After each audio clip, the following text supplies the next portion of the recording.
Christmas. Although it's said to be the most wonderful time of the year, how true is this really? While much of the world will be partaking in gift giving, tree decorating, ornaments, presents, and Christmas meals throughout the season, here's what you didn't know about Christmas. Because did you know that Christmas was in fact banned in America at one point? Oh yes, this is true, and what you're looking at is an actual public notice that was posted, and it even says the observation of Christmas having been deemed a sacrilege, the exchanging of gifts and greetings, dressing in fine clothing, feasting, and similar satanical practices are hereby forbidden, with the offender liable to a fine of 5 shillings. And notice how it's also classified as satanical practices, but it's also considered and deemed a sacrilege. And if you look at that word, it actually means, according to Oxford Dictionary, the violation or misuse of what is regarded as sacred, and according to Merriam-Webster, it means a gross irreverence toward a hallowed person, place, or thing. In 1647, Christmas was officially banned by English Parliament and the Puritan leaders. Oliver Cromwell, who was a Puritan leader at the time, banned all Christmas-related activities from 1647 all the way up until 1660. However, the Puritans banned Christmas between the years 1659 and 1681. In America specifically, it was Alabama that became the first state to legalize Christmas in 1836, followed by Louisiana and Arkansas as of 1838, hence the celebration that commonly occurs on December 25th. But what was once considered a satanical practice and a sacrilege, and if you look at the etymology of the word sacrilege, you'll see that it means stealer of the sacred things. Is there some truth to that? Let's find out, because what you're going to see is that Christmas was celebrated thousands of years ago, even before the birth of the Messiah. In fact, in Warner Keller's book, The Bible as History, we receive this following admission, quote, December 25th is referred to in documents as Christmas Day in AD 324 for the first time. Under the Roman Emperor Justinian as of the 6th century AD, it was recognized as an official holiday. An old Roman festival played a major part in the choice of this particular day. December 25th in ancient Rome was known as the Dies Natali Invictus, which can also be pronounced as the Dies Natali Solis Invicti or Sol Invictus, which also means birth of the unconquered sun, the day of the winter solstice, and at the same time in Rome, the last day of the Saturnalia, which had long since degenerated into a week of unbridled carnival. So on December 25th, in ancient Mithraism, this day gave homage to Mithras, the sun idol, who oddly resembles Lady Liberty, as you can see with the halo behind. But this day did not just give homage to Mithras, oh, quite the contraire. Now there was also the ancient Roman festival known as Saturnalia, which was a festival in homage of the sun idol Saturn, originally held on December 17th for a week, with festivities all the way up until December 23rd. Now during this pagan Roman winter solstice, it was celebrated with the sacrifice at the temple of Saturn in the Roman Forum, along with a public banquet. But did you also know that during Saturnalia, there was also private gift-giving, continual partying, carnival atmospheres that also overturned Roman social norms, and during this time, gambling was also permitted. And according to Michael Grant's book, History of Rome, before long the Emperor Aurelian established a massive temple of the unconquerable sun as the central and focal point of the entire religious system of the state of Rome, and the birthday of this pagan deity was to be observed into December 25th and thus transformed into what's commonly known as Christmas. But there was the ancient Roman winter solstice festival, also known as Brumalia, that honored and gave homage to idols such as Saturn and Kronos, as well as Ceres and Demeter and even Bacchus. And by the Byzantine era, celebrations went from November 24th all the way up until Saturnalia around December 23rd and lasted close to a month and was celebrated as late as the 6th century AD. And during this time, feasting, merriment, and sacrificing pigs to idols took place. And then, contemporarily speaking, this all gave rise to what's commonly known as Yule, which is one of the pagan Wiccan celebrations that is commonly celebrated and observed from December 20th all the way up until December 23rd in order to celebrate the rebirthing of the sun. Although originally observed by Germanic peoples, giving homage to Odin, who is also known as the Germanic god of death, among several others, this festival is just one of the 8 festivals that's celebrated by the Wiccans around the same time as Christmas. And not only does it have to do with paying homage to the rebirthing of the sun, but it's also all about magic, bonfires, as well as potluck and feasting. But where does Christmas really come from? Did it really originate 2,000 years beforehand, or was it a celebration that was partaken even thousands of years before that? Because according to the Roman Catholic Church and the Catholic Encyclopedia of the 1911 edition, when you even look up the word Christmas, you will see that it says Christmas was not among the earliest festivals of the church, and then it goes on to say that, quote, the first evidence of the feast is from Egypt, unquote. But what you're about to see is that Christmas traces its origins all the way back to Babylon. Now we will be talking about topics that are commonly associated with Christmas today, the first being most commonly known to many, Santa Claus. Because did you know Santa Claus is actually a corruption of the name Saint Nicholas, who was a Roman Catholic bishop during the 5th century AD. And according to Encyclopedia Britannica, Volume 19, pages 648 through 649, you will read, quote, Saint Nicholas, Bishop of Myra, a saint honored by the Greeks and Latins on the 6th of December. And it also says, a legend of his surreptitious bestowal of dowries on the 3 daughters of an impoverished citizen is said to have originated the old custom of giving presents in secret on the eve of Saint Nicholas or December 6th, which was then subsequently transferred to Christmas Day, hence the association of Christmas with Santa Claus. But there is something even darker and more interesting and suspicious indeed when you closely look at Santa Claus and even his name, Santa. Because if you unscramble the word Santa, you get the word Satan, and you can actually do this on your own and you will see that this is the case.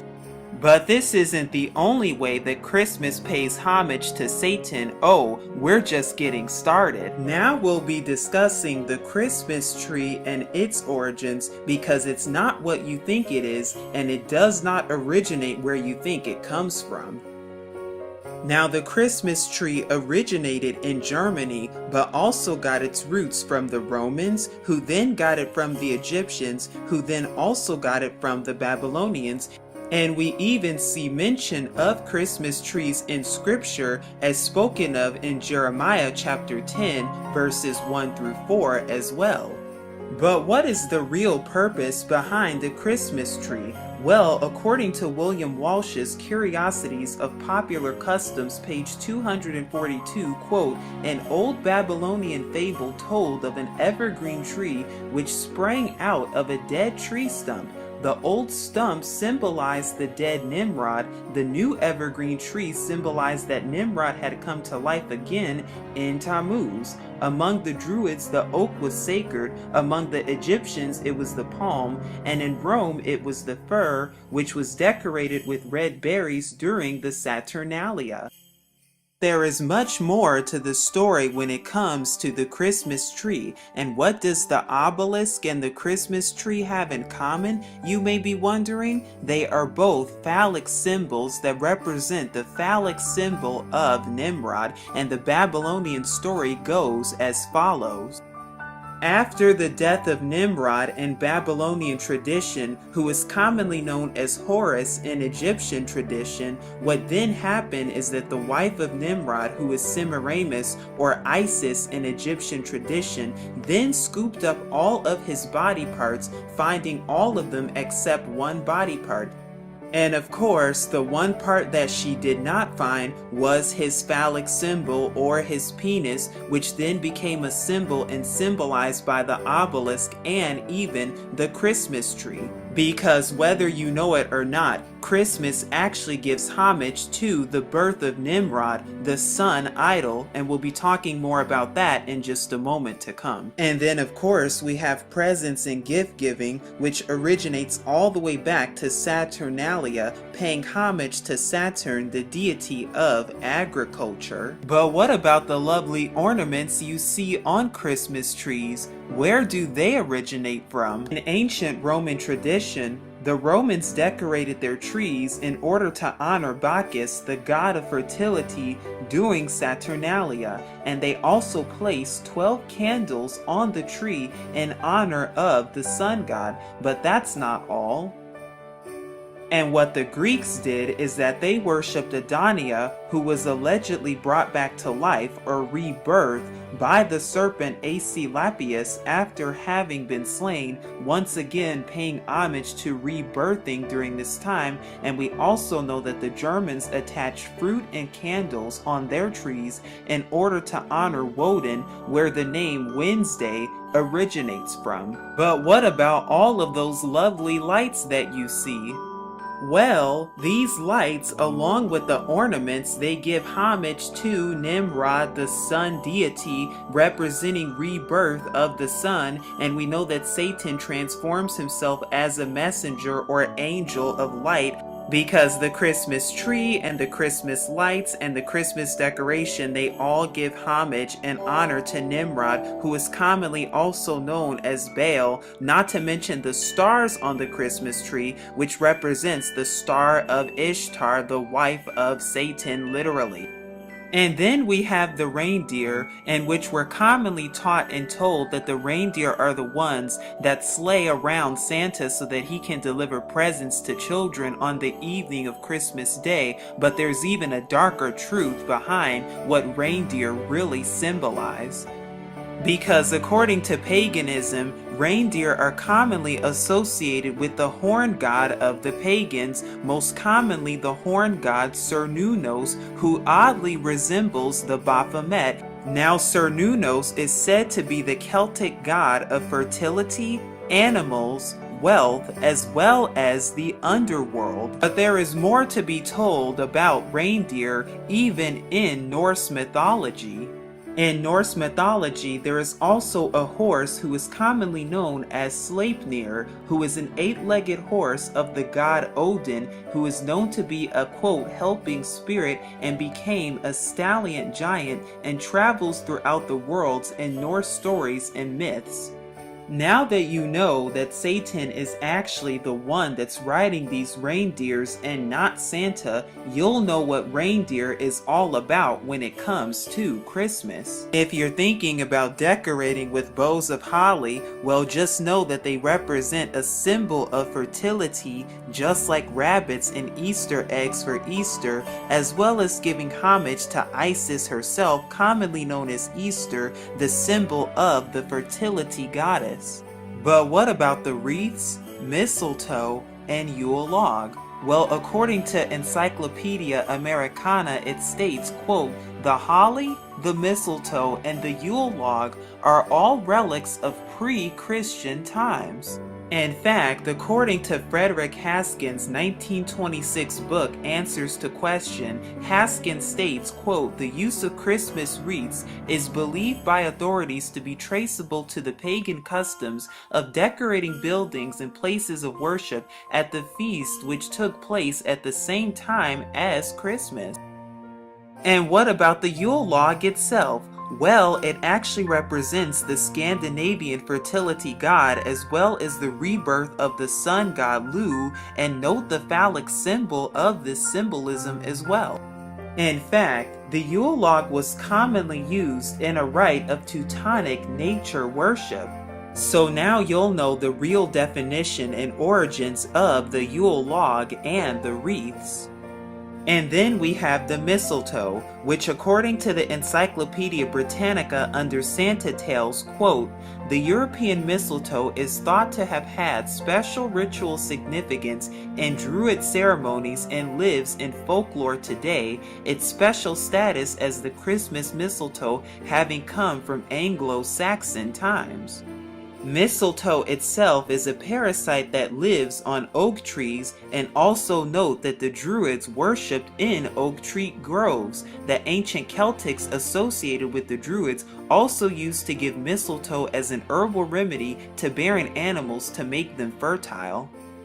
And it is still referred to as an all-healer in Celtic, and like the mistletoe, holly berries were also thought to be sacred to the sun god. The original sun log came to be called the Yule log, and Yule simply means wheel, which has long been a pagan representation of the sun. Well then, you're probably saying to yourself that Christmas is just a mere celebration of the Messiah that's spoken of in the New Testament in order to celebrate and reverence his birth that was allegedly on December 25th. But what if I told you that he was not even born on December 25th or nowhere near December 25th with scripture to prove it? The Messiah of the New Testament, whose real name is Yahusha, was born nowhere near December 25th, but was born sometime during the fall feasts in September and October of today. But, however, there were many others who were born on December 25th in many mythologies, Jesus Christ included. Because as you see right here, December 25th was celebrated and hallowed as the birth of many sun gods, including Nimrod, and some of them we've already gone over, including Horus for Egypt, Mithras for Persia, Tammuz for Babylon, as well as Buddha and Krishna, as well as Dionysus and Zoroaster, and the list goes on. And note how they all have a sun symbol behind all of them too, which is where you get all the sun symbolism as we see throughout many ancient cultures, and even today with sun worship and worshiping on Sunday indeed. And the reason that December 25th was chosen specifically is because this day has to do with the rebirth of the sun. And note how this day typically comes 3 days after the shortest day and the longest night of the year, where the sun is now starting to shine longer in the day, therefore symbolizing its rebirth, aka the birth of Nimrod or Baal, the sun god. In fact, nowhere in scripture does our Father or the Messiah himself even say or command to observe birthdays anywhere whatsoever. And the places that we do see birthdays being observed is by the Pharaoh in Bereshith, or Genesis chapter 40 verses 20 through 23, as well as the birth of Herod in Matthew chapter 14 verses 6. So we see that nowhere in scripture does our Mashiach Yahusha tell us to celebrate his birthday, and nowhere does our Father Yahuwah even tell us to observe Christmas either. And we know even with scripture telling us that the Mashiach was not even born during the time of Christmas. And we know that because according to Luke chapter 2 verses 8, when the Messiah was born, there were in the same country shepherds abiding in the fields, keeping watch over their flocks by night. However, that could never occur in Judea in the month of December, because the shepherds always brought their flocks from the mountainsides in the fields and curled them no later than October 15th to protect them from the cold, rainy season that followed after that date. And if you look at Song of Solomon chapter 2 verses 11 and Ezra chapter 10 verses 9, you'll see that winter was a rainy season and the shepherds were not permitted to abide in the open fields at night because of the cold. And according to the Adam Clark Commentary, Volume 5, page 370 of the New York edition, quote, "It was ancient custom among Hebrews of those days to send out their sheep to the fields and deserts about the Passover or early spring, and then bring them home at the commencement of the first rain, which was commonly during the autumn, well before the winter time." And if you look very carefully at Luke chapter 1, you will see that the Messiah was conceived 6 months after John or Yahuchanan the Immerser or Baptist, and therefore was born 6 months after John, and during this time he was born during the time of the fall feasts.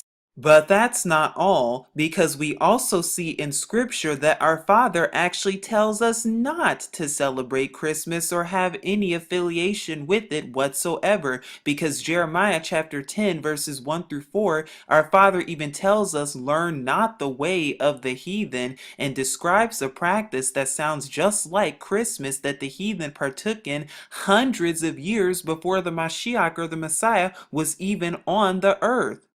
As well as Amos chapter 5 verses 21 through 22, where our Father Yahuwah even says, I despise your feast days, and I will not smell in your solemn assemblies. Though ye offer me burnt offerings and your meat offerings, I will not accept them, neither will I regard the peace offerings of your fat beasts." We also see in the Torah how Christmas actually breaks commandments, and how our Father Yahuwah time and time again speaks against Christmas and all these other holidays, even in Exodus chapter 20 verses 1 through 17. Because we see that it breaks the first, second, and third commandments, as well as in Deuteronomy chapter 12 verses 29 through 31, which says we are not to be involved in any type of paganisms whatsoever. Deuteronomy chapter 12 verses 1 through 4, which says we are to have no graven or carved images whatsoever. And then we also have Exodus chapter 34 verses 13, Deuteronomy chapter 7 verses 5, and Deuteronomy chapter 16 verses 21, which says no Asherah poles or trees whatsoever, and that includes Christmas trees, with Jeremiah chapter 2 verses 20 as a witness. And we also know the feast days that our Father Yahuwah commands us to celebrate and to keep and observe in Leviticus chapter 23 specifically, and we even know that the Messiah of the New Testament even kept these feast days too. And Scripture even says that we are not to add or take away from the words that are written in Scripture.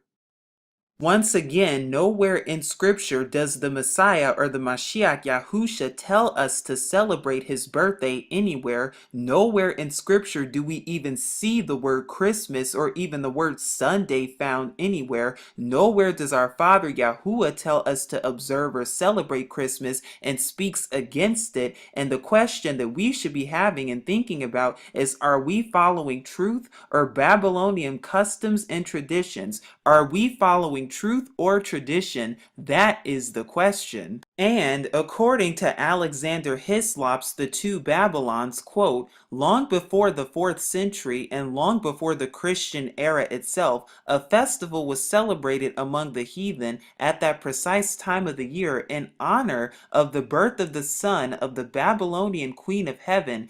And it may fairly be presumed that, in order to conciliate the heathen and to swell the number of the nominal adherents of Christianity, the same festival was adopted by the Roman Church, giving it only the name of Christ." So the next time you're thinking about celebrating Christmas with your family, or even putting up a Christmas tree and decorating that Christmas tree with ornaments and other things, and the next time you're thinking about dressing up as Santa Claus, or even celebrating it with your family and giving gifts with your kids and giving presents with your children, you'll know the exact origins of Christmas from front to back and from left to right. Because yes, Christmas is very pagan indeed, and has its roots grounded in paganisms and Babylon all over again. And the question once again is, are we following truth or tradition. And as always, remember to seek Yahuwah and his true son Yahusha for even more truth. But this is Truth Unveiled here, saying shalom.